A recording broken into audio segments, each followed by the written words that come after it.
Olá, bom dia, boa tarde, boa noite, tudo bem?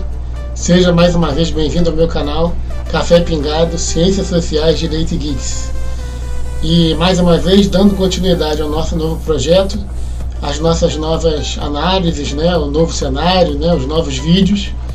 E eu então tenho a honra, né, de poder apresentar para vocês um breve vídeo sobre o dia 11 de agosto, que é o Dia do Advogado, também conhecido como Dia da Instituição dos Cursos Jurídicos. Então o canal Café Pingado e eu, como editor do canal Café Pingado, tenho o prazer de apresentar para vocês esse tema tão interessante, né, e tão importante para nós que fazemos parte da advocacia. Então, gente, veja a primeira aula, né, a aula número 1, que fala da instituição dos cursos jurídicos no Brasil, faz uma introdução aí à importância do exame de ordem. E essa aula número 2 eu tenho a honra e, né, a oportunidade de poder apresentar para vocês com muita alegria. E agradecendo a todos que são inscritos no canal. Então se inscreva, curta, marque o sininho, né, divulgue, compartilhe, porque o canal a cada vez mais vai ganhando mais inscritos, mais curtidas, mais likes, né, que já estão na casa dos milhares. Então eu agradeço muito a atenção de vocês.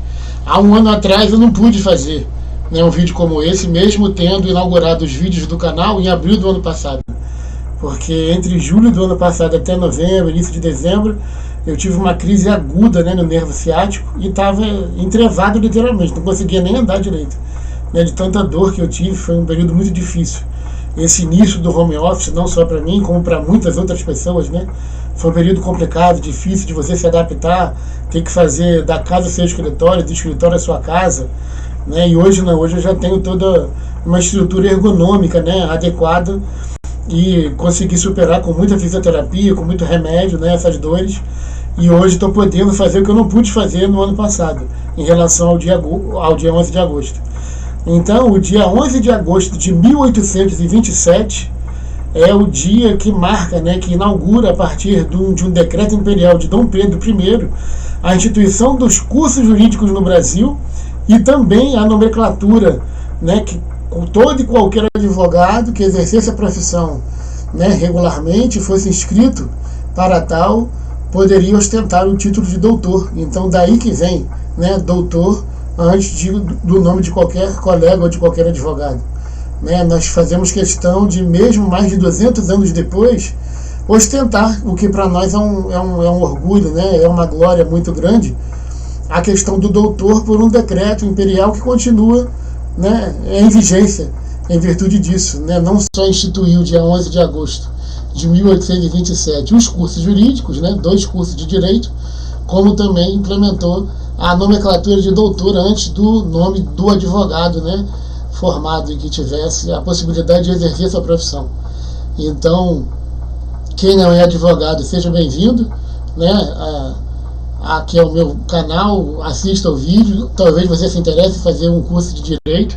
Quem faz curso de direito, venha, acompanhe comigo esse passo a passo para você entender melhor do que se trata a advocacia, a atuação profissional, o que é advocacia na prática, né, qual a importância do exame de ordem, por que eu tenho que estudar, né, ao aluno, à aluna, ao bacharel, ao interessado em fazer um curso de direito, ao advogado já formado que queira, né, retomar, né, conceitos de base que são muito importantes, são fundamentais para a atuação de qualquer profissional. Venha comigo, né, acho que você vai se interessar, e eu vou dar sempre logo pinceladas para que você possa aprofundar, para que você possa, né, se informar melhor e, quem sabe, ter um exercício da profissão até mais prazeroso. Quem já é advogado e quem não é, até se interessar em exercer, e quem já é aluno, está em vias de se formar, ou bacharel, também é importante, né, você saber essas situações. Então vamos lá, vamos então mudar aqui a telinha para que a gente possa fazer o nosso início aí da abordagem, né, da criação da Ordem dos Advogados do Brasil. Então vamos lá, gente. O texto é o mesmo que eu baseei a minha aula anterior, tá? Então esse texto é muito detalhado, né, muito interessante.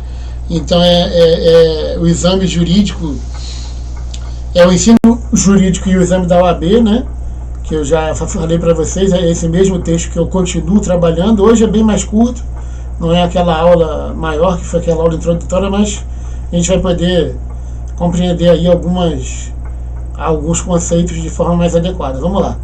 Como já sinalizamos anteriormente, os primeiros anos da década de 30 foram destacados por inúmeras agitações e mudanças no cenário político. Dentro desse contexto, em sintonia com o desejo de modernização do Brasil, é criada a Ordem dos Advogados do Brasil, OAB, pelo artigo 17 do Decreto número 19.408, de 18 de novembro de 1930, assinado pelo então chefe de governo Getúlio Vargas. Tal criação chegou a ser vista como um milagre, como afirma André de Faria Pereira. Então ele faz a ponderação dele logo aí embaixo.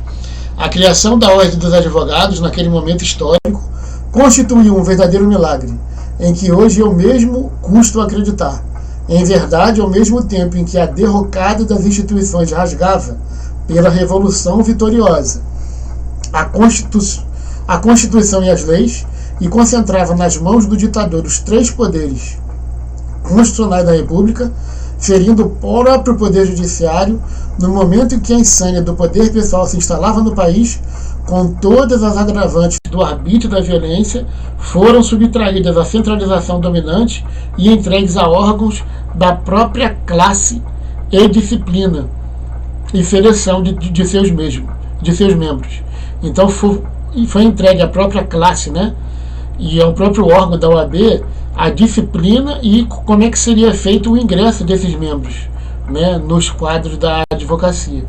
Então, gente, a gente dá continuidade aí. Vamos lá. Eu vou passar aqui para o outro, né? Então, vamos para o segundo slide. Conforme determinado no decreto, a Ordem dos Advogados do Brasil seria regida pelos estatutos votados pelo Instituto dos Advogados Brasileiros, IAB, né, que existe até hoje, e aprovados pelo governo. Vale destacar que muito antes de existir a OAB já existia o Instituto, criado em agosto de 1843 e aprovado pela então Secretaria Imperial dos Negócios da Justiça. Enquanto não existia a OAB, o Instituto reunia e representava com exclusividade toda a comunidade jurídica do país. Importante salientar que, nesse período, as atividades ligadas ao direito eram exercidas exclusivamente por homens e que, somente em 1906, foi aceita a primeira mulher no Instituto, a advogada Mirtes Gomes de Campos, sendo esta a primeira mulher no Brasil a exercer a advocacia. E esse dado e essa informação é fundamental, né, ainda mais nos tempos de hoje, onde onde permanece, né, a luta pela igualdade de gênero, e ela ainda está longe de terminar. Então é muito fundamental que a gente entenda e saiba, né, a importância dessa data e desse feito. Continuando lá, né? Embora não faça parte desse estudo, a discussão sobre gênero, achamos interessante citar um trecho de Maria Tétis Nunes, que contextualiza bem o papel da mulher nesse período, repercutindo o que se passava no Brasil. Também em Sergipe começou a alterar-se a situação da mulher na sociedade, da qual passa a participar mais ativamente, saindo do recesso do lar, buscando as escolas. Impunha-se assim a necessidade de fornecer conhecimentos adequados. Já na imprensa, aparecem artigos falando da necessidade de dar à mulher educação, né? Então você vê que essa discussão e essa luta, né, continua até hoje, e é fundamental que a gente entenda que hoje não só o número de advogadas, né, exercendo a profissão é bem expressivo, como há uma série de medidas da própria CAARD, né, da Caixa de Assistência dos Advogados, pelo menos no Rio de Janeiro, acredito que também no Brasil, que apoiam, né, que dão uma série de suportes à mulher advogada. Então é importante que você se informe, né, e veja quais são as medidas, né, o que você pode ter de apoio da sua seccional da OAB no seu estado, na sua cidade, na sua região. Então, voltando à questão da OAB, é oportuno esclarecer que, embora a OAB tenha sido criada em 1930, a primeira sessão ordinária do Conselho Federal só veio ocorrer em 1933. Consolidando assim a entidade, nota-se que com a criação da OAB, o Instituto dos Advogados Brasileiros continuou e continua existindo, sendo uma entidade de caráter nacional, que congrega graduados em direito, tendo como premissa a difusão dos conhecimentos jurídicos e a manutenção e o aperfeiçoamento da ordem jurídica. Mas, diferente da OAB, o Instituto não tem poderes como, por exemplo, de cassar o registro de um profissional.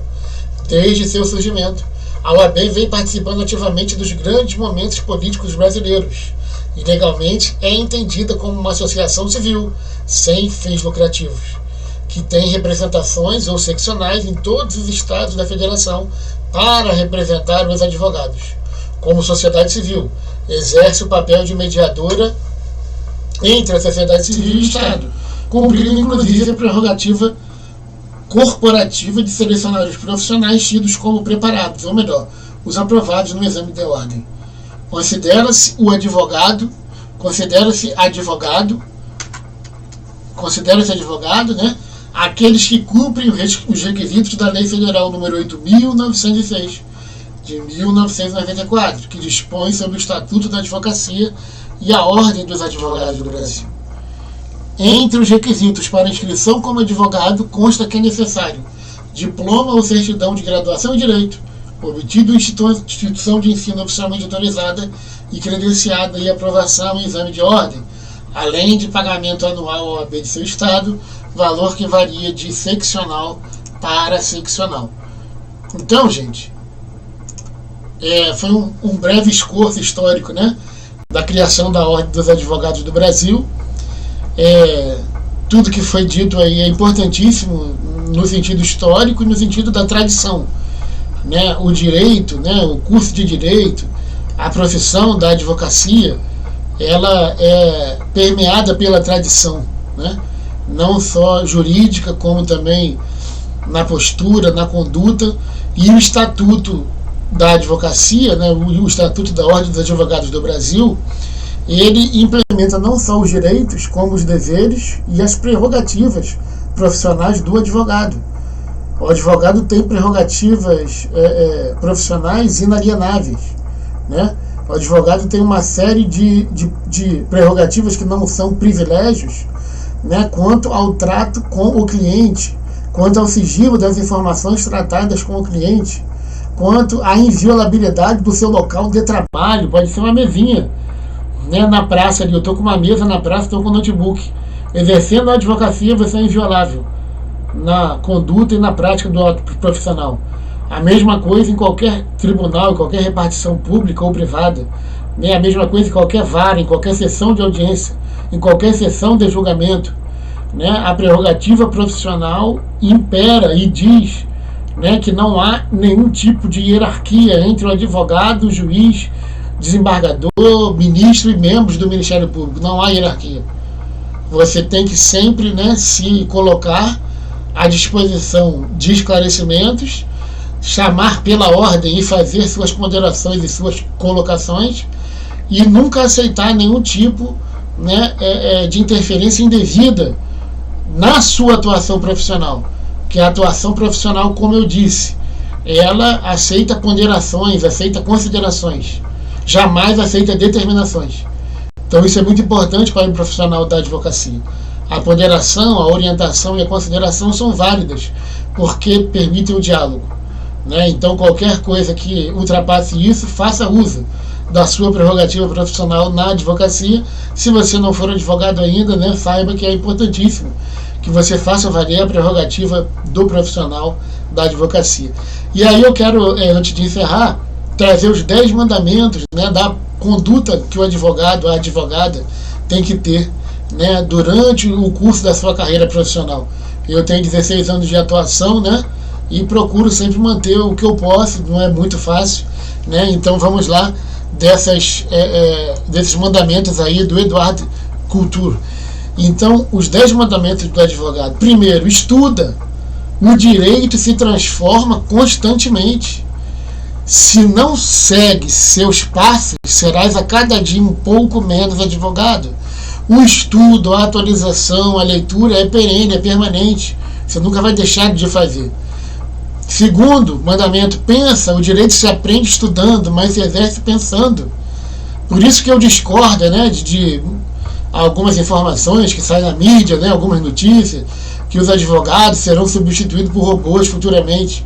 Acho muito difícil, né? Porque o que for, vamos dizer assim, repetido, ok, né? Tem prática jurídica, de direito, de peça, de petições, de recurso, de atuação que é repetida mesmo, mas tem umas que não. Você tem que pensar, você tem que analisar cada momento do processo, cada momento da sua atuação. Terceiro, trabalho. A advocacia é uma árdua luta, né, posta ao serviço da justiça. Isso aí, inclusive, é preceito constitucional. Está na Constituição da República Federativa do Brasil que o advogado é indispensável à administração da justiça, né? Então, isso é muito importante. Quarto, luta, né? Como eu já falei, teu dever é lutar pelo direito, mas no dia em que encontrares o direito em conflito com a justiça, luta pela justiça. Fundamental, né? Muitas vezes o direito está ali posto e não é justo, então você tenta lutar dentro do que a justiça determina, o bom senso, né? A racionalidade em prol da justiça, né?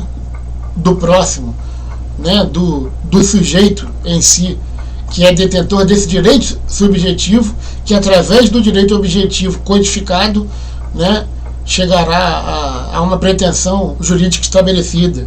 Quinto, ser leal. Leal com o teu cliente, a quem não deves abandonar enquanto não o julgues indigno de ti. Leal com o adversário, ainda que ele seja desleal contigo. Leal com o juiz, que ignora os fatos e deve confiar no que dizes, e que, quanto ao direito, vez por outra, deve confiar no que tu lhe invocas. Isso é muito importante. A tese jurídica a ser apresentada é o advogado que vai apresentá-la. O juiz, o desembargador, o ministro, ele vai analisar a tese jurídica apresentada dentro da estrutura da norma legal nacional, mas o advogado pode criar uma tese jurídica legal, baseada na lei, para defender o direito do cliente. Então, cabe a você apresentá-la, né? E, muito fundamentadamente, com fundamento, né, convencer o julgador que você tem a razão naquele processo, naquela informação, naquela atuação profissional. Sexto, tolera. Tolera a verdade alheia, da mesma medida em que queres que seja tolerada a tua. Sétimo mandamento, tem paciência. O tempo se vinga das coisas que se fazem sem a sua colaboração. É muito fundamental e importante essa paciência no trato com colegas da advocacia, com juízes, com desembargadores, com ministros. A paciência não quer dizer que você vá, né, se rebaixar ou se subalternizar de maneira nenhuma. Você pode ter uma paciência enérgica, né, uma paciência decidida, uma paciência determinada. Oitavo mandamento, tem fé no direito, como o melhor instrumento para a convivência humana, na justiça, como destino normal do direito, na paz, como substituto bondoso da justiça, e, sobretudo, tem fé na liberdade, sem a qual não há direito, nem justiça, nem paz. Mandamento número 9, né? Nono, esquece, a advocacia é uma luta de paixões. Se em cada batalha fores carregando tua alma de rancor, chegará um dia em que a vida será impossível para ti. Terminado o combate, hoje, amanhã, semana que vem, daqui a 1 hora, daqui a 5 horas, não importa. Esquece tanto tua vitória como tua derrota, né? Laureie a sua vitória, valorize a sua vitória, e a tua derrota, aprenda com ela, né? O erro também é um grande professor e um grande sábio. Décimo, ama a tua profissão. Trata de considerar a advocacia de tal maneira que no dia que teu filho te peça conselho sobre o seu destino, consideres uma honra para ti propor-lhe que se torne advogado. Então, gente, é muito importante, né, o cumprimento, a leitura e a interiorização aos poucos e de forma paulatina desses 10 mandamentos.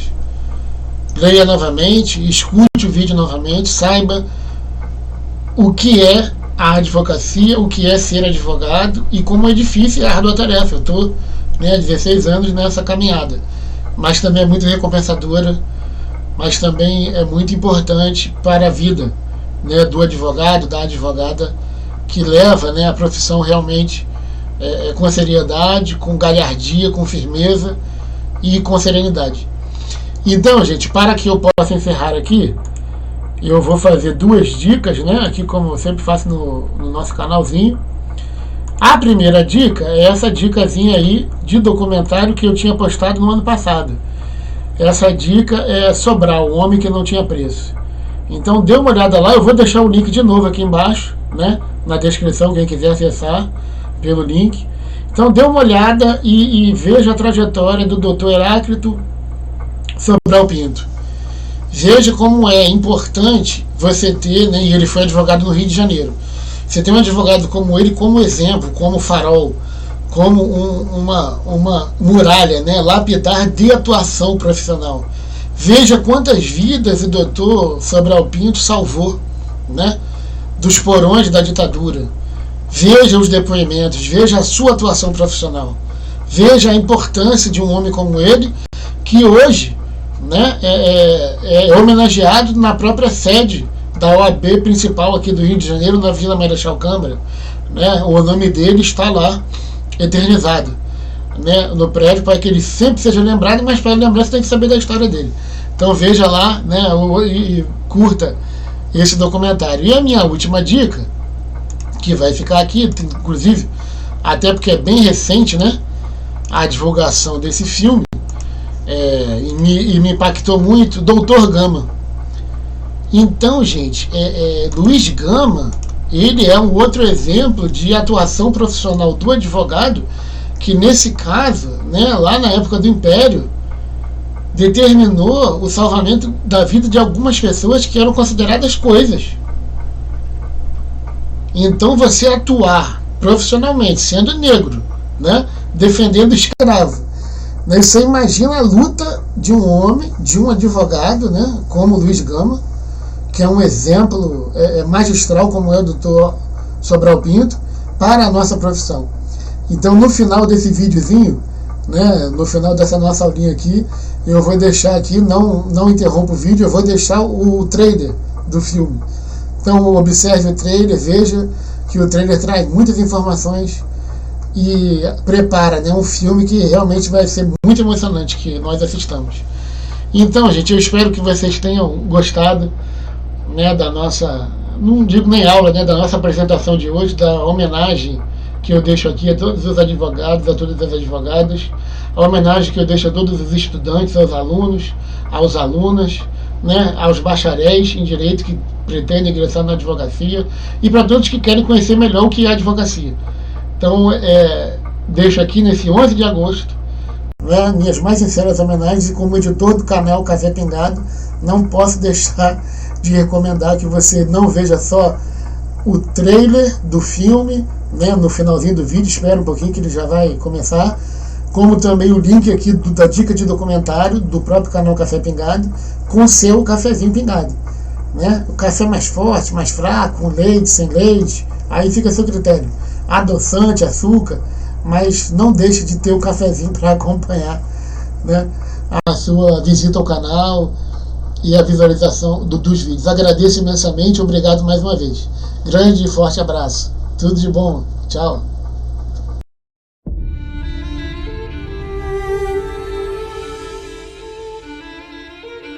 Para quem não sabe, eu já fui escravizado. Tinha uma pessoa que se considerava o meu dono. Pai! Pai!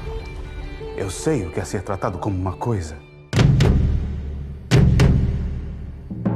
Você tem tudo aqui, você tem casa, comida, trabalho, o que mais você quer? Eu tenho o direito de descobrir... Direito? Escravos não têm direito. Eu falo português, francês e latim. Se fosse tão difícil, os brancos não conseguiriam. Eu sou um advogado e um homem preto. Mais preto que muitos dos escravos dos senhores. Dona Teresa, podemos falar sobre José, seu escravo? O que eu posso dizer é que ele é igualzinho a todos os pretos que eu conheci. Um dos pilares que sustentam um país é a lei. A lei não garante justiça, Sr. Gama. Promete que vai fazer de tudo para salvar a vida desse homem. Nós não estamos aqui hoje, senhores, para julgar um homem que quebrou uma lei. Nós estamos aqui hoje para julgar as próprias leis. Quando eu ouvi falar num advogado libertando gente que nem eu não podia acreditar. Mas por que você está aqui? eu em garantir justiça. Então estamos do mesmo lado. Acho que não. Mas se não dermos o primeiro passo, senhores, nunca sairemos do lugar.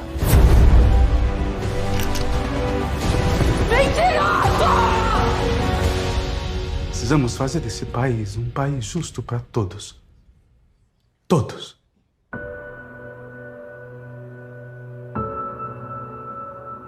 Liberdade! Calma! Quantos crimes foram cometidos em teu nome?